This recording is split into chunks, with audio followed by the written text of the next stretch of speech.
Hey guys, and welcome back to Okami. Sadly, the water dragon, and by extension, King Wada of the Dragonians, is dead. We did the killing, but the game's not going to punish us, so it's fine. Oh, hey, Rao. Yes, I'm aware your face is up there, and the game made me look there, I swear. Yes, that was definitely very much a case of the game forcing your gaze in that specific direction. I blame Kamiya, personally. I would also blame Kamiya. But I have to say, how on earth is Rao down here? I mean, I know, how the hell are we breathing down here? But, like, she's human. We've got the excuse of being like a goddess and all that jazz. Maybe she keeps extra air somewhere? I don't know.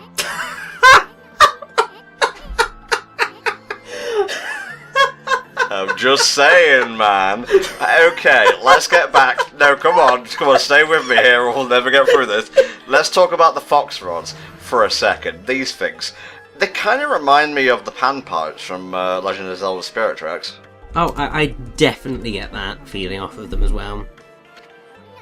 I mean, I'm just going to see if there's anything about the fox rods in the Okami wiki that is nice in terms of trivia. Okay, so basically they just have their bases in the pipe foxes as well. I think... Let's see if I can find it. No, it's not looking likely that I'm going to be able to locate that specific thing, which is really irritating. But I suppose it's because they look like little pipes. The whole point is that they are the pipes that the tube foxes hid in, so to speak. Makes sense. Yeah, I think that's what they were ultimately going for, and that's what they mean. So why does Rao need these exactly?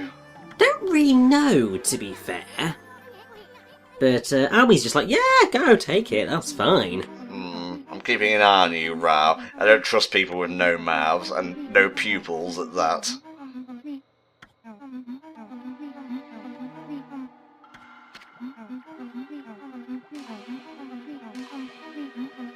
Oh, she's a bodyguard. Something like that, yeah.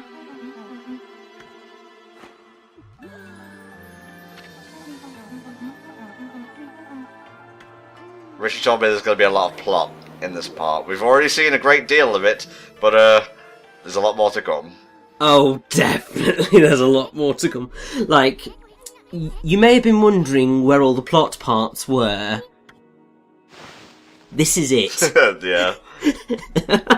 Like, this is what we have been working up to, and... oh boy, is it a doozy. Oh yeah, it's the weaker plot, ladies and germs, so let's just forget the gigantic lizard / water serpent / king we just destroyed and get on with the journey, I suppose.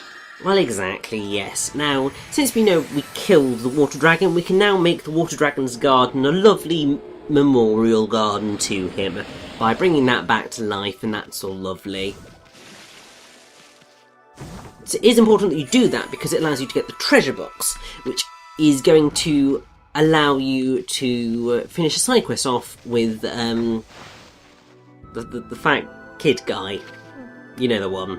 Urashima, I think it was? Oh, very descriptive, Richie. Oh, the fat kid one. Well, there's millions of them in this game. The guy hiding in a barrel. There we go, that makes sense. I won't argue with you, mate. Let's just get on with it. So, what can we expect from this part, mate, in terms of happenings besides plot? Oh, it's so difficult because there's, like, so many spoilers coming up. It's ridiculous. Oh, okay. Well, I'll just take them as they come, then. But first, we're going to give the Dragon Orb to Otohime, and kind of sucks because, you know, we're going to have to tell her that her husband's dead. Like, that's kind of a very depressing thing to say, and it's going to get even more depressing when we speak to Otohime a little bit later in the game. Aww. Like, ridiculously depressing. Well, you're hyping this up something first, mate. I'm expecting tears, although we're submerged right now, so I probably won't be able to tell.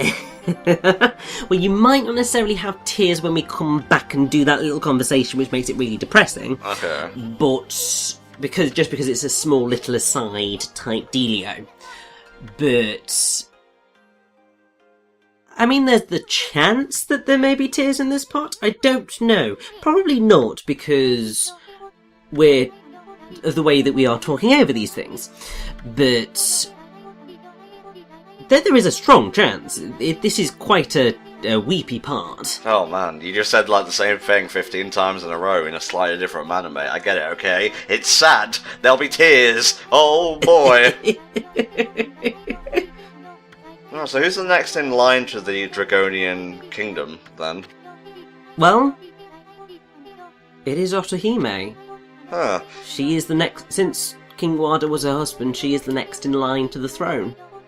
She's a queen. Doesn't she already sit on a throne? Or am I thinking of a different queen? Yeah, I might be thinking of the one in the episode's title, actually. You might be. I mean, there's same kind of situation there, although that's slightly different. But ultimately, it falls to her. It sort of be as the whole... I think it'd be Queen Regent? Yeah.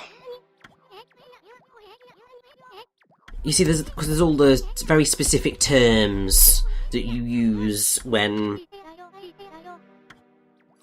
things... So, basically you have the Queen Regnant, which is a female monarch who is equivalent to the rank of a king who reigns in her own right. Okay. A la our current Queen Elizabeth II. You have the Queen Consort, who's the wife of a reigning king. So, in the next line, that would be Camilla, if Charles becomes king. And then you have the Queen Regent, who's the guardian of a child monarch, reigning temporarily in their stead. So, in that, you would be looking at... Oh, I think it's Queen Elizabeth, who... I think she's called Elizabeth. I can't really remember. But this is in Richard III, so it's around that time in history. But very important thing. Something's not going very well at all for Rao, it seems. Oh, jeez.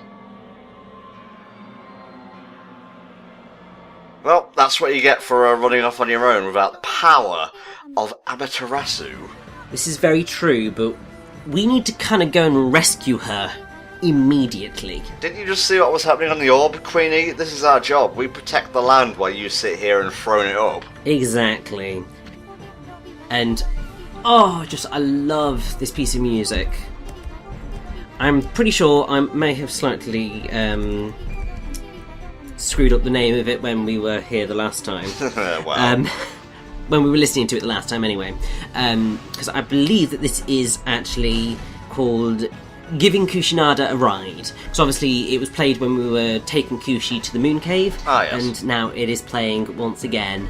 And it really is one of my favourite pieces of music in the game because it's just so utterly satisfying. Except when you go back to save and break all tension. Well, yes, but you see, this is because there is very important plot stuff happening, and I'm not going to get a chance to take a break for a little while, because so much plot is on its way. I hope the music plays when we go back up on onto land and whatnot. This piece of music plays until we reach our destination. Oh, that's awesome, mate. It's so insanely epic. On the flip side of things, at least we don't have to worry about the water dragon assailing us when we go out at sea anymore. This is very true, but I think we've got slightly more pressing matters. Rao's in danger. We can't allow the boobs to die. If there was ever a truer statement uttered by any member of HFC, it is that. I have to say, this is just such an awesome moment. Because you really do feel like time is of the essence. Yeah, it's a very heroic kind of moment where you got to stand up and take charge. And also, it's the type of music where I believe, I don't know whether technically you can go and do other things, but it's just like, why would you? The plot is clearly telling you, go do this now, it's important. Oh no, sorry, I'm just imagining, like, you're doing a minigame and this music is playing over the minigame music. Remix! Oh, that'd be quite fun. Where is Rao exactly? So she was located at the Ankoku Temple. At least that's where we saw that event happening. So we've really got to leg it, really. Why can't we warp there exactly? Because she's in danger, why would we walk? I said warp, mate. W-A-R-P. A warp. Well, because that wouldn't be quite as cool. We need the epicness of running.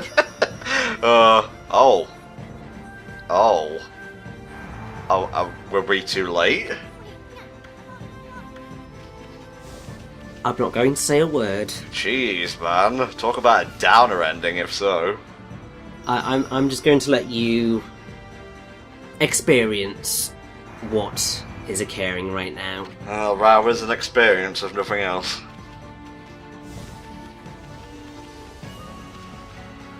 Man, you're not kidding about this music. Even walking upstairs is epic. You see, it's one of those pieces of music that just, it's a highlight whenever it appears.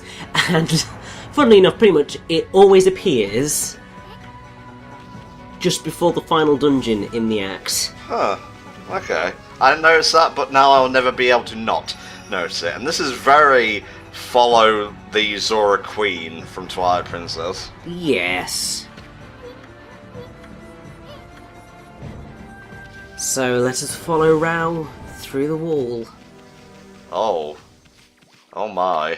This is very ominous. In fact, out of all the wells or holes I've seen in my time, this is probably like 3, I guess. Yes. Well, let's see what is down the well. And there's a body here that looks like it's been laying here forever. And if you have a look, may look sort of familiar. Oh, jeez. That just turns the plot on its head. Status quo has been upended. Indeed it has, and somehow we're in Queen Himiko's palace. How the hell did this happen? How indeed.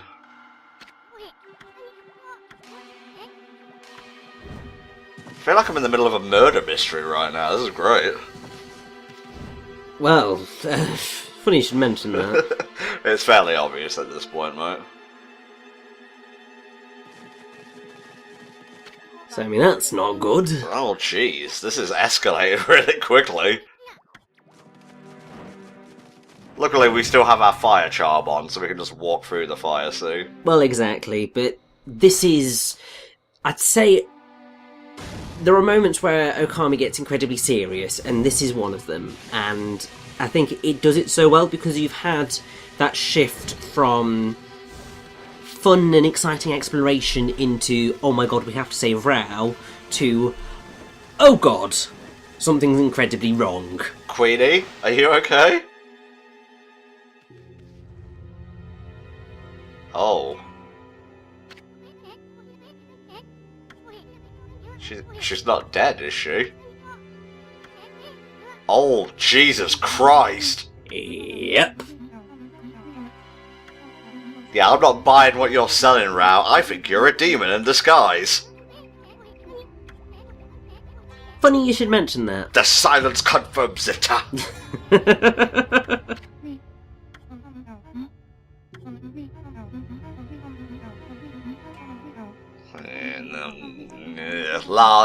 Lies, shenanigans, antics. It's just sort of this moment where you're just like you're just waiting for it. Waiting for the penny to drop. Yeah, I don't think Ami is fooled at this point in time. Oh, definitely not.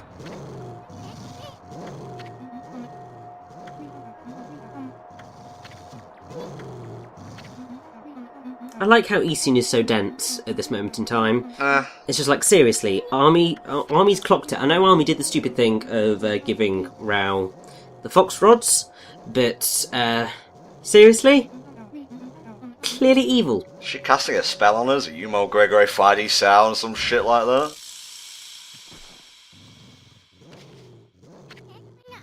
So, it is time to take on Evil Rao. Jeez.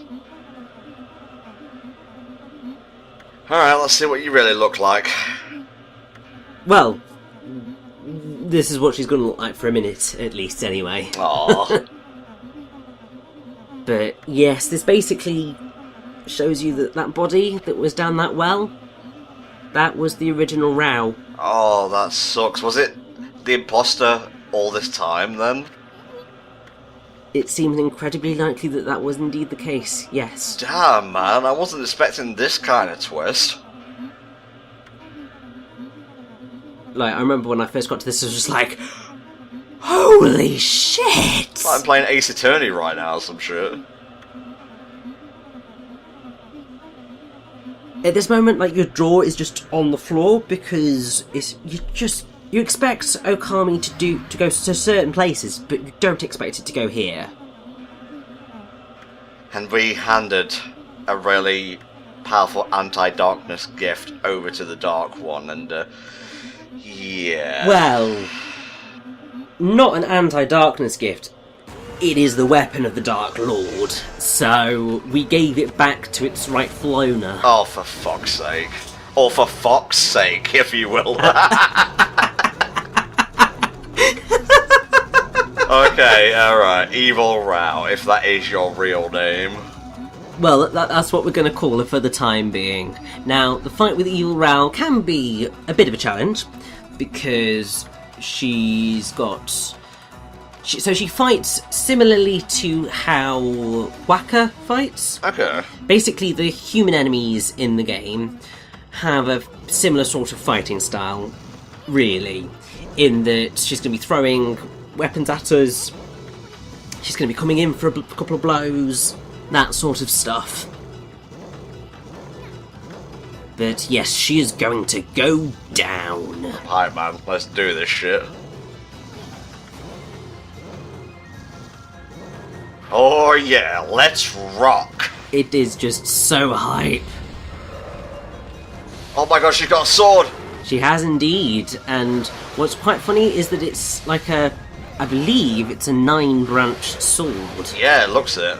Which should make a lot of sense considering the thing that we saw attacking the original Rao in silhouette form. Wasn't that the sword that was poisoning the Emperor as well, Blight and all that?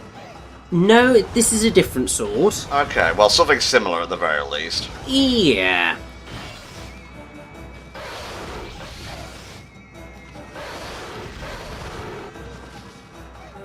It's funny you should actually mention that. This is something that I'll give you proper story time with Richie.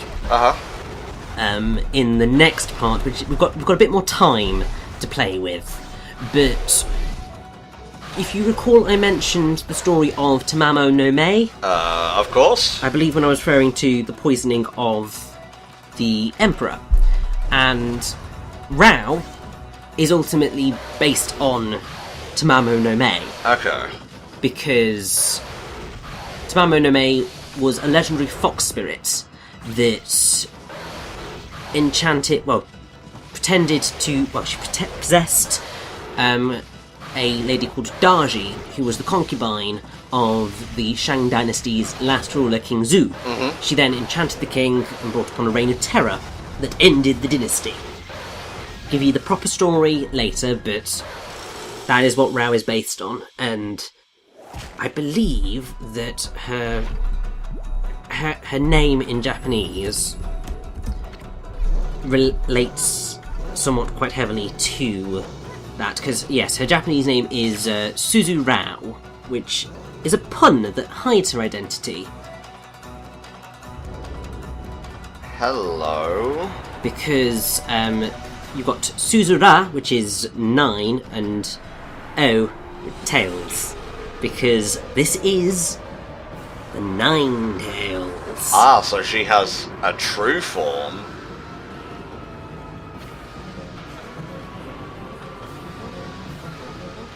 Well, yeah, actually, I did think it was going to be that easy, but I'm up for round 2 if you are. Now, yeah, about that. That really hurt and we're kind of buggered. Well, shit.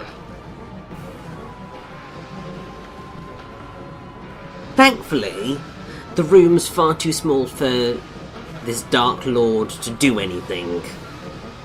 But, yes, it's all really, really gone to real crap now, because Rao betrayed us, and Himiko's dead.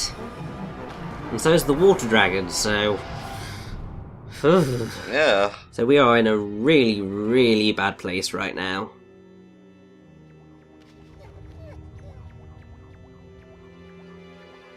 So is, like, Himiko proper dead, then? Himiko is proper dead, yes. Jeez, man. I mean, just look at all that blood. For one. Oh, right, I thought that was just artistic license.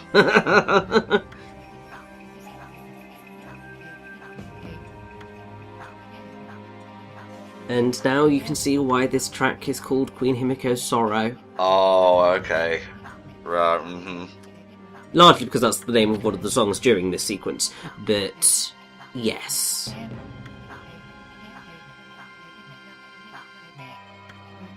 The crystal ball holds the spirit of Himiko. That makes sense, because the dragon orb held the spirit of King Wada. Indeed.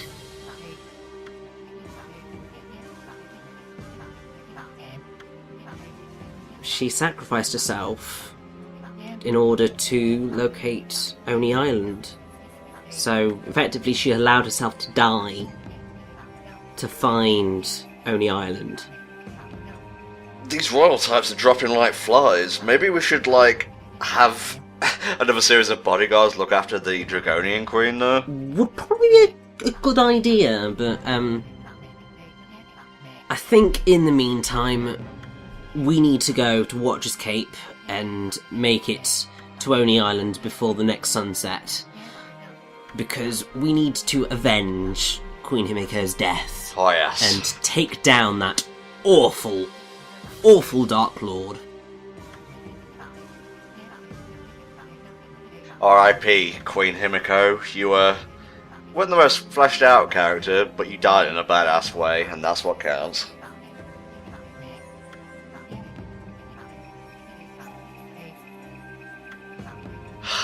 This music, man. Stop making me feel feels. I did tell you, potential for tears. It's a gut-wrench at this moment. That's a good tile for a track as well, potential for tears. But before I get into ramble state, let us end this part and we'll see you next time.